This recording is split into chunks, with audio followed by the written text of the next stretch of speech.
Good morning and welcome to the War Department, because the era of the Department of Defense is over. You see, the motto of my first platoon was, "Those who long for peace must prepare for war." This is, of course, not a new idea. This crowd knows that. The origin dates to the 4th century Rome and has been repeated ever since, including by our first commander-in-chief, George Washington, the first leader of the War Department. It captures a simple yet profound truth. To ensure peace, we must prepare for war. From this moment forward, the only mission of the newly restored Department of War is this: warfighting, preparing for war and preparing to win, unrelenting and uncompromising in that pursuit. To our enemies, F-A-F-O. If necessary, our troops can translate that for you. Another way to put it is peace through strength. You see, this urgent moment, of course, requires more troops, more munitions, more drones, more Patriots, more submarines, more B-21 bombers. It requires more innovation, more AI in everything and ahead of the curve. More cyber effects, more counter-UAS, more space, more speed. America is the strongest, but we need to get stronger and quickly. The time is now, and the cause is urgent. Of urgency, mounting urgency. Enemies gather, threats grow. There is no time for games. We must be prepared. If we're going to prevent and avoid war, we must prepare now. We are the strength part of peace. Shalom. All praises to Yahweh, Ba'ashem, Yahweh Shai, Ba'ashem Rakwa Kodash. Double honors to the apostles and elders at Great Millstone. Shalom to the hopeful elect. All right, so you have the Defense Secretary, Pete Hegseth. All right, speaking on how the American military needs to amp up for war or prepare themselves for war. All right, you know, the Department of Defense was changed to the Department of War. And all this guy is talking about is, you know, how America needs to be on the offensive and get stronger. You know, I took a couple clips out of this video, but, you know, some of the things he said was, you know, about the, you know, military members being in shape, can't be fat.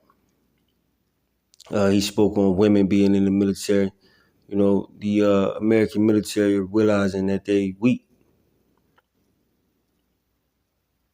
All right, and that they need to prepare themselves for this upcoming war that's going to happen. You know, the nations are threatening America. The nations are making mockery of America. And this is the, you know, reaction to it, that the military needs to get stronger. But it doesn't matter how strong the American military gets. Yahweh Ba'ashem Yahweh Shai already prophesies that they're going to lose. Or, you know, the prophecies in the scriptures that they're going to lose in this upcoming war. All right, they still selling you the dream of America is the strongest military, which is not. Or it wouldn't be such an urgency, as he said, to fix things as far as the conditioning of the troops. You have, you know, because these other militaries don't even have women in their military. You know, that's more of a Western thing. You know, they speak on the equality and, you know, I guess giving women a fair shot in all avenues of things. These other nations don't do that.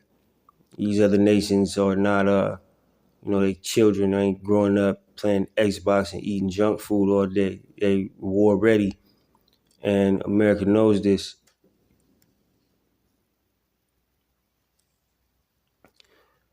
So that's why he speaks with, you know, he keeps using the word urgency, having a sense of urgency, because they know that they fell behind as far as, you know, militarily, man. You had Donald Trump, I believe it was today as well, you know, speaking on, you know, using nuclear weapons, how he doesn't want to, but it may happen. You know, it's going to happen. You know, this war is inevitable. You know, through the spirit and power of Yahweh Ba'ashem Yahweh Shah, it's inevitable, man. And this is America gearing up for it. You know, Revelation 11 and 14, the second woe is past. Behold, the third woe cometh quickly. All right, the third world war is here.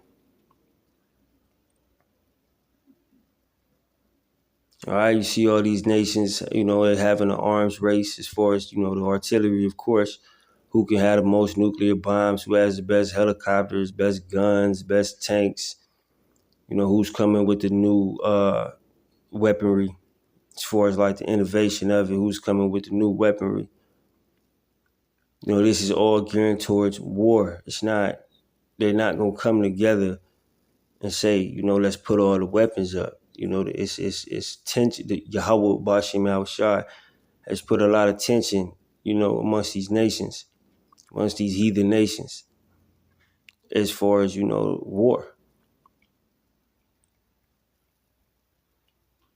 And, you know, America, you know, starting with Trump, then you have the defense secretary, they showing you every day that they realize that they're on the brink of war. You know, just like when Trump spoke on how he sent those submarines over there, and these are the most advanced submarines. It's war games. He sent those submarines over there in the waters of Russia because Dmitry Medvedev, I believe his name is, you know, said some shit, you know, something that could be taken as a threat, I guess. And Trump sent, you know, submarines over there. These are war games. This is not going to end peacefully. This is going to end with thermonuclear destruction. You know, as prophesied in the scriptures.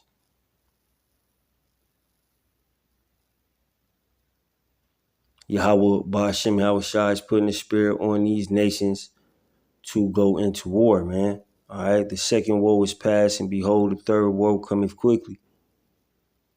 You know, right at the brink of this. You know, as I said in the last video, of course, the MOTB has to be made mandatory, but the war and the tension amongst these nations is a major prophecy coming to pass. It's going to happen. But I ain't going to hold you. I hope that video was edifying. Shalom.